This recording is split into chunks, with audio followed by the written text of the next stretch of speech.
Would you call yourself a feminist, Samantha? I think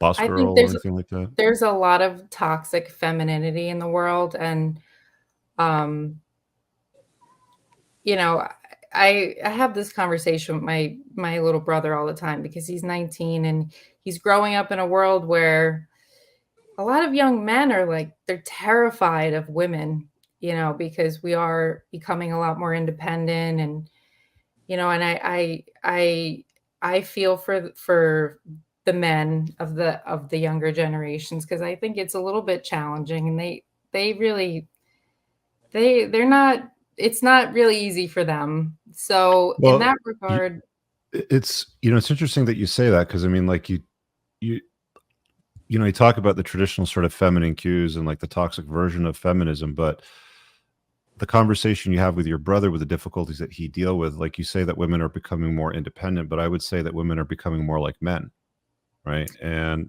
when women become more like men, like oftentimes we'll ask, women like, well, what do you bring to the table? And she'll say, well, I've got my own house, my own car, I have my job, my degree, and I'm fun. And it's like, they basically just describe a dude, right? And they've gone and created a life for themselves where they've got their job, they're working towards their investments. So they have the passive income with with the real estate, and, they don't need no man, they don't need a relationship, but if it happens sort of thing. Like that, like that's a typical avatar of most gals out there that your younger brother's going to end up dealing with.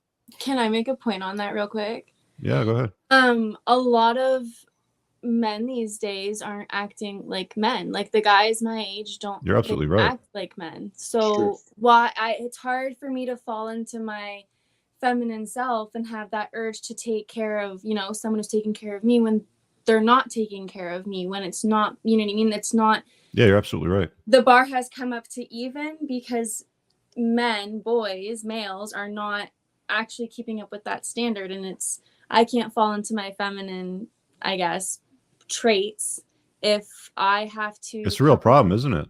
To keep my mask on because I'm coming home to a guy who doesn't want to talk to me, doesn't want to look at me, doesn't want to help with anything, isn't making more money than me, is coming home with the same money as me, but doesn't want to do anything and can't provide anything special to me. So I now have to provide for myself. Right.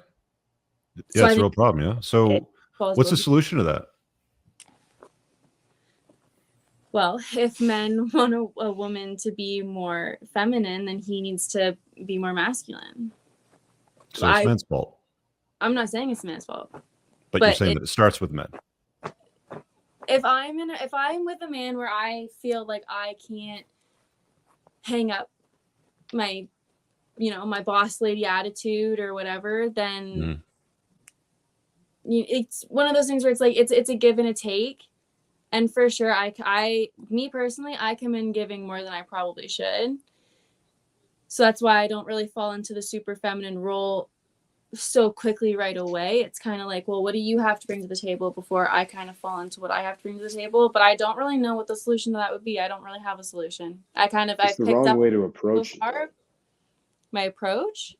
It's your femininity should not be conditional. Our masculinity is not conditional. We are expected to be masculine no matter what. There's no man that goes into a relationship or romantic interaction with a woman saying, well, I need you to be in your feminine so I feel comfortable with being in my masculine. Mm-hmm. Men, no matter what, have the burden of performance, and we have to be masculine no matter what. So a man who is really worth his salt is not going to jump through a bunch of hoops and have to prove all of these things. He's busy out proving himself in the world every day. He's out busy fighting far bigger battles and far bigger stress.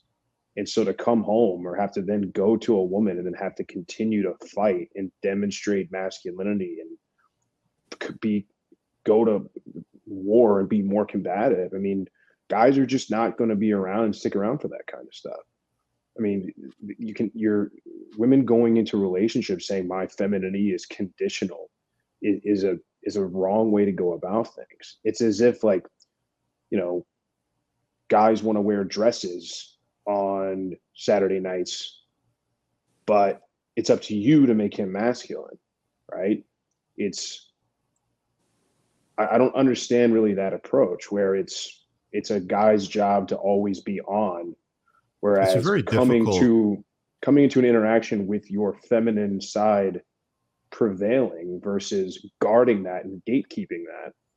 Yeah, it's a very difficult conversation and problem to solve, and I don't know that there's any way to solve it in like a 2 hour show or I mean an hour and a half show. But it's like, you know, you have women who their entire like Kenzie, you're how old? 23? Yeah. And you know, like your dating strategy is not going to lean in completely. I want him to chase me a little bit, but there's, you know, like a lead horse that I want, but I also want to run a crane company and get my degree in this. And I can cook, but I'm not necessarily going to do that. I'd rather get some Pillsbury cookies or something. Like it's flopping back and forth. And I feel like that came across. I feel like that came across so wrong because you were no, like, no, no, no. I'm just sort of like summing up some of the talking points that we've had. Like I'm not trying to put you in a Yeah. corner here or anything like that, but I'm just trying to sum up some of the points so that we as a conversation and the viewers can get this. But it's like, you know, and then how do you turn that off? Like, how do you turn off what you've been programmed to be, right? Like you've got some tattoos on your body too. Like tattooing your body is a very masculine sort of trait. You know, it's only in recent history that women have been, you know, tattooing their body, right? So it's like women have adopted a lot of these characteristics and traits and decisions that conventionally men have been choosing in the past. And you're absolutely right. Most guys today are pussies, right? Like they don't know how to change a tire. I see a lot of dudes walking around with female breast tissue, dope, and they think it's totally fine. It's like, dude, like you're 18 years old. Why do you look like this? Right? Like get it together. Mm-hmm. Right. And then we've got Samantha over here who's like, yeah, I'm real happy with what I do. You know, I love my job. I love to travel. I like acquiring real estate, but nobody's ever going to get away from the fact that men and women are better together than they are generally apart. That's why, you know, that's why you're putting yourself out there. You know, that's why you date. That's why you go on dating apps. That's why you solicit the attention by posting photography and, you know, going out on these coffee dates or dinner dates or whatever, because you're entertaining these elements. And it's like, we've got a real problem here with men and women. And again, we're not going to fix any of this, but I just want to highlight, it's like, we got Samantha, boss girl kind of chick who's got it together, although, you know, sweet and kind, obviously seems like a nice gal. We got M, you know, the single mom who's more in her feminine that managed to find a really good guy. She got extremely lucky. We got Kenzie, you know, the single gal here sort of thing, who's, I think you're going to, I mean, if I were to check in you in 10 years, I bet you'd probably have that crane company and a whole lot of stories about a bunch of loser guys that never made the cut. I really hope you guys enjoyed that clip. If you want to watch the full-length podcast, you can find that over here, that clip's from. If you're newer to the channel, make sure you hit subscribe over here and pin down below in the top comment. You'll find a bunch of useful links to my website, my supplement line, books, and a bunch of other stuff. Have an amazing day. Peace out.